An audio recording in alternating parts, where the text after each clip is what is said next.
I overdosed 6 times in 1 year, and I knew at that point, okay, I need to get help. And the staff was very supportive, and then when we got into the trauma program and I started to be able to let go of some things and get down to what was really going on inside me, something started to shift, and by the end of my residential stay in treatment, there was something inside of me that thought, okay, I have hope. Maybe if I just do what they told me to do, stay connected and stay close, I can make it.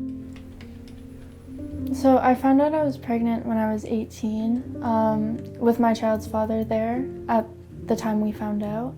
I was really scared because at that same time we were just finding out, he had already made up his mind that he didn't want to be involved with either of us anymore.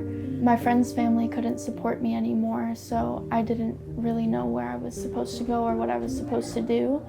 So I just ultimately felt really lost.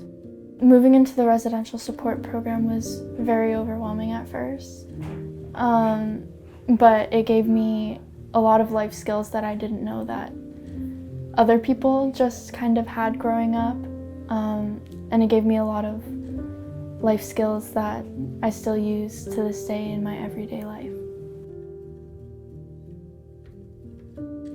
When we got the diagnosis that Don had dementia, it was extremely overwhelming.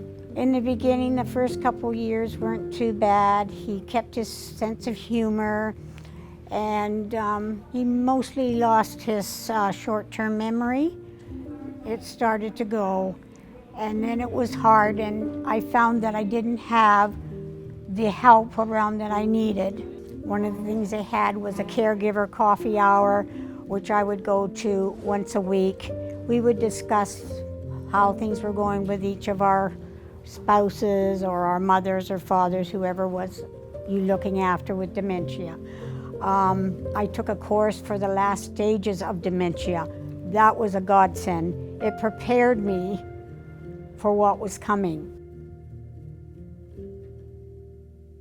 We noticed that Logan was struggling a lot with the reading. When I would read them bedtime stories, very simple stories, he would struggle like trying to sound them out, or even when I asked him about the alphabet, like show him letters, he would really struggle with that. So we knew that something was going on, that he was falling behind in school. So we talked to our doctor and had him tested, and that's when we found the diagnosis of high-functioning autism for him. When Logan started coming to the center, I noticed a lot of changes in him. He was starting to recognize the alphabet and the sounds that they made, and it was very helpful for him. I could see that he was more confident in it because he was getting frustrated at school. All his friends were a little bit ahead of him. Just in one session, I could see a big change in him already. When I left residential treatment, I had hope, and that hope turned to dreams, and those dreams turned to realities, in which I live today, and that's what it's basically like to work in the same residential treatment center that I attended. Thanks to United Way, I now have the ability to help others navigate to their recovery. As somebody who really struggles with asking for help because of the possibility of judgment, just ask for help. Nobody's judging you. Thanks to United Way, I'm able to provide a safe and loving home for me and my son, and for that I will forever be grateful. It's nice to know that people are going through the same thing you're doing. It really helps a lot.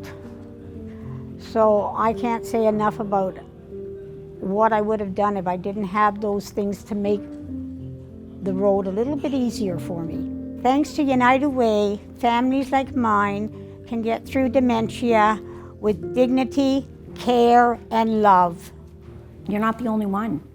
There are other people out there struggling, and so it's wonderful and how everyone can come together, and there's no judgment or anything like that. So it's really comfortable and, like I said, very welcoming, and it's perfect because then you meet other people that are going through the same thing. Thanks to United Way for supporting programs like these that help kids thrive.